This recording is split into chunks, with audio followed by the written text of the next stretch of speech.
Hayden Phillis is from the Sutherlandshire in Sydney, and he is a three-time graduate of the Academy of Country Music. He released his debut single, Broken Angel, last year and has a new single, Lies, and he's sitting in a great music space. So I'm going to ask him a little bit about that to start with. Hello, Hayden. Hello, thank you for having me. It's good to be here. It's great to see you again now. You have keys behind you, you have some guitars on the wall. Are they all your instruments? Well, I'd like to say they're all mine, but really, they're mostly from my dad. I'll steal them at any opportunity I can, but he's kind of created a little bit of a music cave downstairs that I sneak into every once in a while. Do you two jam together at all? Well, not so often. I mean, a little bit when I was younger, we'd play, and dad taught me a lot of guitar and all that sort of stuff, especially when I was beginning, but not so often now. I play with him and write music with him, to be honest. Okay. Is that just because schedules don't align, or actually because your musical tastes are quite different to each other?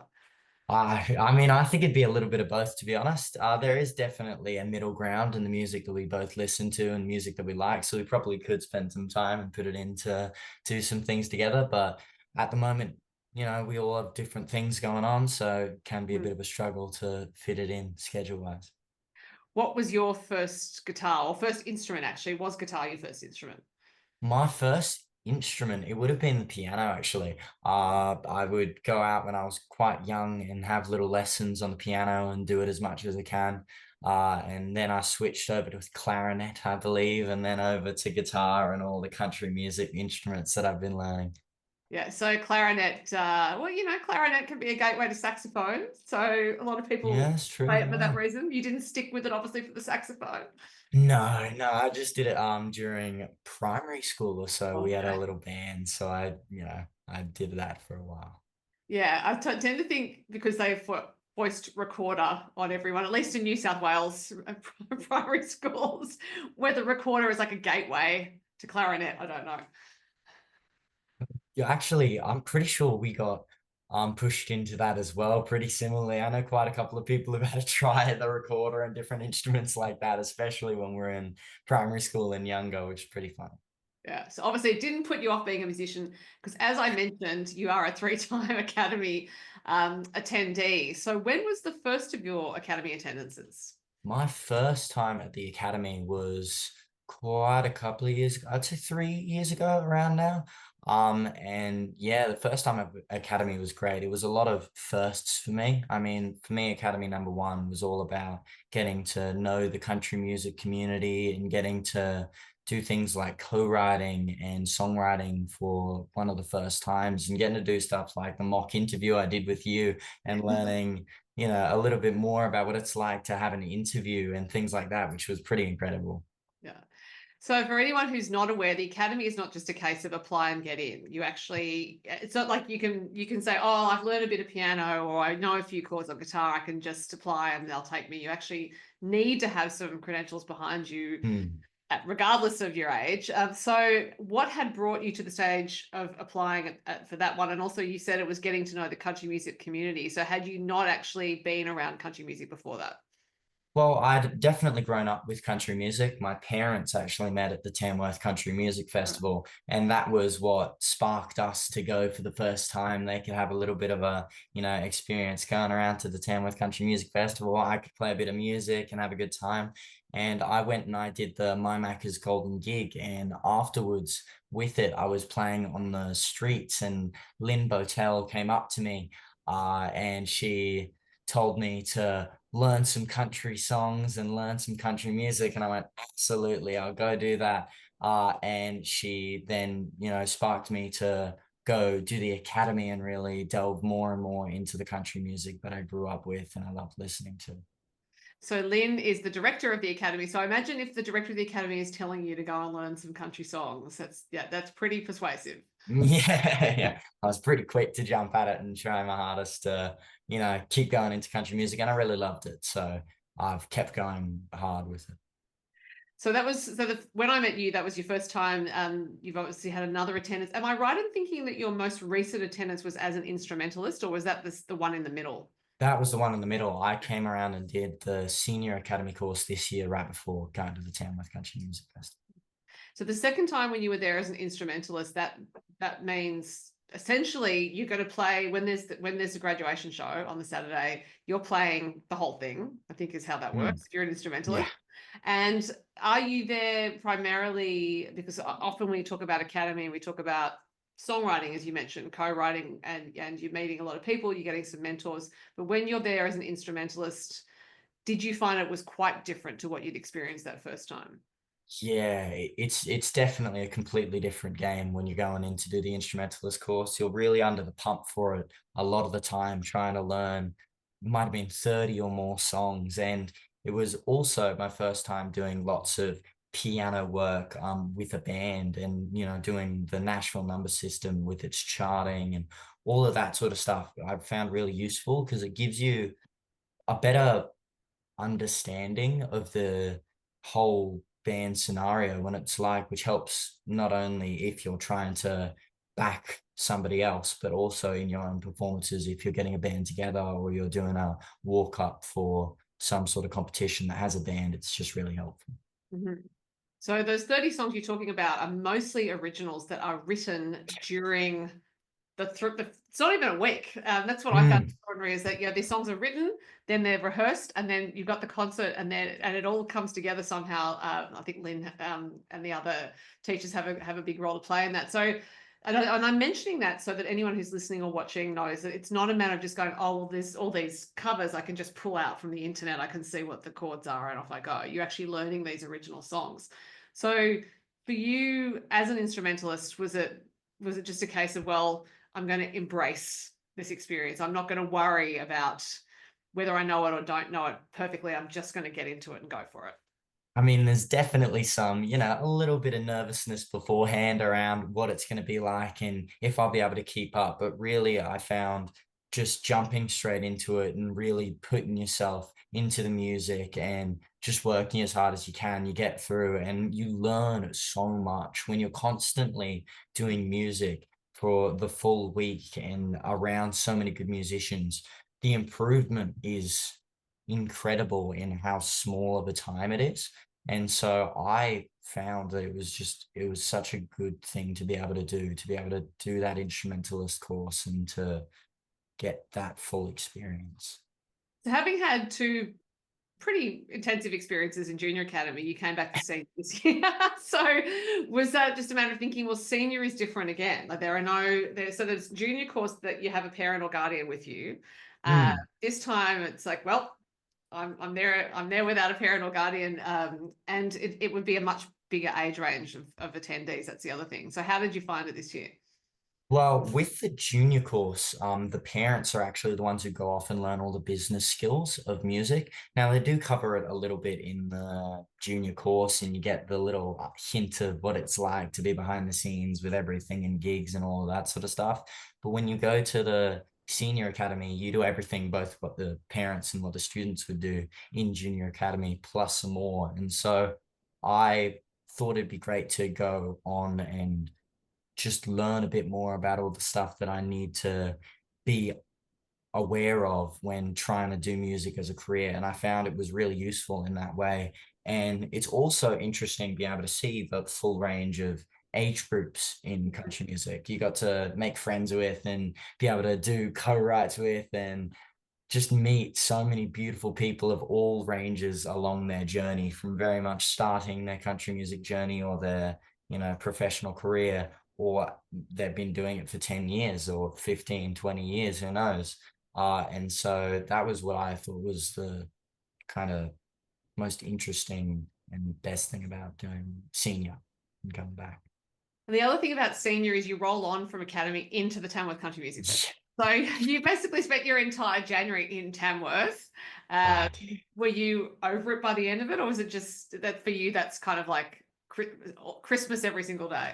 Oh, I loved it. I mean, it was by far the longest Tamworth I've ever been to, but I really, really love Tamworth and I really love all the things that come along with it. So, I do get a little bit of the Tamworth blues as it is and feel a little bit sad now that I've gone away from all the beautiful people that I know in Tamworth and all the music that was going on. And I had such a good experience this year in Tamworth. I got to have 3 shows at the Tamworth Hotel, which was wonderful, and I ended it as one of the top 10 best of buskers, which was just it was pretty wild. Just it was definitely, I'd say, one of the best music experiences I've ever had that month. All of the people I met and the music that I got to play, I was just so thankful for. Where was your busking position? Mine, but I played out front of purse clubs, which is a pretty good spot to play. I organized it with Beck Gracie, my publicist. Publicist. So she organizes different things like that, and she is organizing purse clubs. And so I was managed to sneak in one slot there, which was pretty cool. As well as doing some other smaller things around busking wise. And I got busker number one, which was Oh, pretty cool. that is excellent. Now, Yeah. so the Tamworth Hotel is a coveted spot to play, and they're quite discerning about who they have there. And it's such a great setting. So you must have enjoyed at least being there and performing. Yeah, that also links back to the academy actually, because the first time I went to the academy, I met Luke, who's the owner of the Tamworth Hotel, and my dad socialized with him, and we were able to form a little bit of a relationship and pitch to him to have me come and play last year at Tamworth, and I had one show at the Tamworth, and I was lucky enough that he liked me enough to bring me back for three this year, which I was really, really grateful for, and it's been really, really cool to know him and to be growing with him. So, and congratulations, because it is tough to get into that venue, I know. So, out of your academy stints, when there's a lot of co-writing going on, have you found yourself some regular co-writers? Or I find when I'm co-writing, I try to get a new person pretty often. I mean, especially last year, I spent a lot of my time trying to develop my songwriting and my music and doing lots of co-writing, as well as, finishing high school and everything that was going on with that. So I'd jumped between, Carter and Carter Songwriting Retreat and the DAG Sheep Station. And for all of that, I've been able to really learn from the tons of people who are all around Australia that songwrite in all these different ways and with different experiences. And so I haven't quite locked down a person who I come back to every time whenever I'm songwriting, but I really love being able to find new people who I don't know or I haven't co-written with before and learn a bit more about them and their music and getting playing. Did you enjoy the DAG? That's kind of a leading question because I think everyone enjoys the DAG. Yeah, that DAG is incredible. I mean, everyone who I know who's gone to it has nothing but positives to say about it because it's just such an incredible week. You get, set in the middle of nowhere with no internet, but you're sat with guitars and beautiful musicians. So you get to just really focus down on the craft of it all. And it's such a beautiful area and such a beautiful place to be cultivating songwriting and musicianship. I actually think I got almost half of the songs that are in my new EP that's coming up from the DAG and from the DAG Sheep Station. Okay. So that leads me beautifully to asking who my next questions are about your songs, because I didn't talk to you around the time of Broken Angel, so I will ask you about that. So who did you write that with? I co-wrote that with Jen Myers. I actually did write that one at the DAG Sheep Station.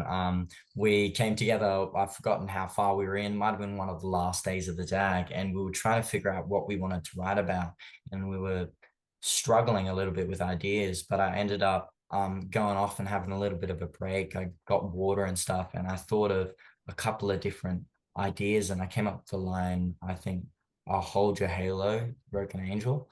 And then Jen was able to just do so much with it and help to bring it to life. And it was just such an incredible experience to be able to write. And what about Lies? Because this is the new single. I know you wrote it with Michelle Cashman, who I've interviewed a while ago, and is a lovely songwriter. And so, how did that association come about? I started writing the idea of Lies a little bit after I was doing some songwriting mentoring with Kevin Welch. At the time, I was doing lots of different music things online, catching up with him and kind of learning more about his writing. And we had this little idea of all the lies that you tell the kids growing up. And so I went off with it and I ended up writing, I think, 3 verses with it and brought it to the Carter and Carter Songwriting Retreat, trying to finish it because I just couldn't quite figure out how I wanted the chorus to be and how it should all link together.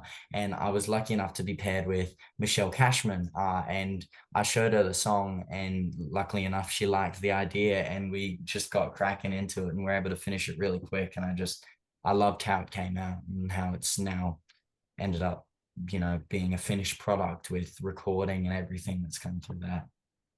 I really like the fact it's a long song because Mm, a lot of songs sort of cut off for radio, I imagine. I think this one's almost mm. 6 minutes long. And so is that because you have such a lovely singing voice, you do want it to go for longer and you are telling us a story and you're kind of leading us deeper and deeper into it. But was there a point where you thought, oh no, like I kind of have to make it this radio length, or is it's just like, no, this is what I've created, this is how it will be.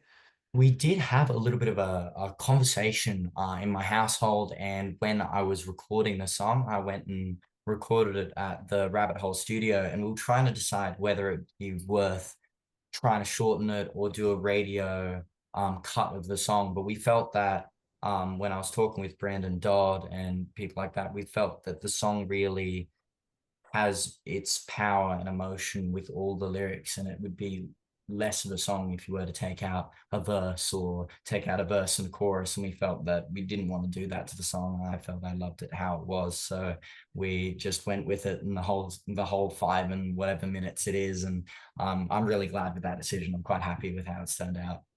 Yeah. Yeah, I wouldn't want it to be any shorter. Now you mentioned Brandon Dodd, who was your producer, and Rabbit Hole Studios, which is on, or studio, I think they say singular, on the Central Coast. There are quite a few great producers around for country music songs. How did you end up working with Brandon? Well, we were having a bit of a look around to try and decide what producers and people we wanted to work with, because there's all number of producers all around making such incredible music, but I really love the sound of a lot of Casey Chambers music and a lot of the different songs that were coming out of the studio. So when we saw an opportunity for me to play at a open mic night that we thought that Brandon and Casey would be at, we jumped at it and we went and I played. And before we'd done that, we'd actually sent an email through asking to record at the studio. And luckily enough, after them watching me play, they were more than happy to bring me in. And it was an incredible experience to be able to be a part. Yeah, they're doing some lovely work there. I interviewed Faith Williams not that long ago, and Mm. her EP was recorded there as well. So I think Brandon's bringing something really interesting Yeah. to country music, and therefore I am very interested to hear your EP when it comes out. I'm imagining that it is recorded. You are just anticipating the release at a certain point. Yeah, we've got the whole EP down and recorded, which is good. And we're currently thinking we're going to record the title track of the EP in a couple of months after this. And then eventually later in the year, we'll be releasing the full EP pretty soon. But it was a pretty special experience to be able to record, because it was my first time ever recording, music in studio. And I got to work with so many good musicians like Jeff McCormack, uh, Bill Chambers, Kane Butler. There was Gabby Louise, and I also was lucky enough to get Jen Mize to jump up on vocals for Broken Angel, which was special. But yeah, it was really cool watching the magic of it all coming together, and you could really feel the song in the moment with the way that they record. Hmm. So as a songwriter, there are two songs out. They're meaningful songs. You're not someone who strikes me as being interested in fripperies, for lack of a Mm. better term. So what are you interested in as a songwriter? Like what is it? Are it themes that you want to cover? Are you more interested in storytelling, or is it just whatever the idea is? That's what you'll pursue, regardless of whether it's a theme or a story or a feeling that you're writing about. Well, generally, when I'm writing songs, I'll choose a topic or something that's moved me personally, whether it's a story or something that's happened to me or that's happened to somebody I know. And I'll go from there and try and capture the emotion of that experience that they've had, or try and tell the story as a whole, step by step, whether it's in my new to be coming out Too Young song soon in the future, or it's Lies, which is more following the emotion and the thought pattern behind it, whether as opposed to a direct story that you're following. But I do generally target towards more, I guess, thought thought-provoking, meaningful ideas that really capture my soul, I guess. But that's Hmm. really what I go for. And you've been playing live for a while, actually. You've been since at least that first Academy attendance. You've been playing gigs here and there. So, given that, and you obviously did a lot during this year's Tamworth Country Music Festival. Are you getting a sense as an artist of telling your stories to people, and in that way that sense of the audience may start to influence the songs that you're writing?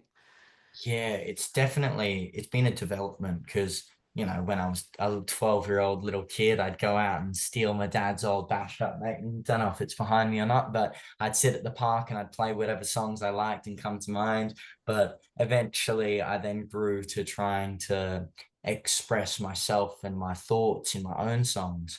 And I found that the more and more I perform them, the more I am able to encapsulate the actual emotion and feeling that I personally feel and how I experience things. And you also get to see how the audience reacts to different songs and the things that they like. And it's almost like a type of feedback that you can get on your writing. And so I personally have really gained benefit from being able to play out live, whether it's at country music festival or if it's gigs and all of that sort of stuff. And I think it's definitely improved my writing. Out of all the things you do as a performing artist, should we say, or just as an artist generally, do you have a favorite, like out of songwriting, performance, recording? Is there something that you just think, yeah, this is really where the fire is for me? Do you mean artist wise or like Yeah, an album just or? all like everything you do as a musical artist is like out of the performing, because there's this performing, songwriting, recording. There are so many different little Hmm. aspects within that. I'm just wondering if there's one thing in particular that you really feel passionate about, or if it's just all great. I find you get special moments within each of the little things, you know what I mean? When different projects you're working on or different performances you're doing really come together, whether it's you're playing on stage and you get a round of applause, or you have somebody who comes up and speaks to you and says that they like your song, or you've just heard the finished product of your song that you're recording or video that you've made. And that moment where everything comes together is what I really, really love and love the most about all of it. And I do find that you can actually get that emotion and that feeling from all aspects of, performing or music creation or co-writing, any of that. I find I do really love those special moments. Now, as I mentioned earlier, this is not the first time I've interviewed you. The first time was at the Junior Academy. It was in a room full of people. It was on the spot. I had no Mm. preparation, and I had been asked if I might interview someone spontaneously, and I said yes. And so Lynn asked if anyone, I think it was Lynn, asked if anyone wanted to volunteer. You were the only person who volunteered out of the Yeah, students. And I'm really interested, therefore, in whether you are someone who does tend to say yes to things. definitely try my hardest. I mean, that one was definitely scary because it was my first ever interview experience in my life. I'd never done anything like it. And so I do like to try and throw myself into things like that and put my best foot forward and try and learn what I can. That'd definitely be me. Yeah. Well, Hayden, it's I'm one hesitates to say I'm proud of you because because you're like, it could sound condescending and I really don't mean it that way, but you were great to interview that first time. And I remember you saying it was your first ever interview. I thought, well, you're well on your way because you understood the job, right? Like you understood Mm. what you needed to do in answering those questions. And I think you understand the job perfectly as an artist in terms of the songs you're creating. So I'm very much looking forward to this EP, and I'm going to wrap it up here for this particular interview, but I'm sure we'll talk again. Thanks for your Well, time. thank you very, very much. And it's been great. Cheers. Thank you.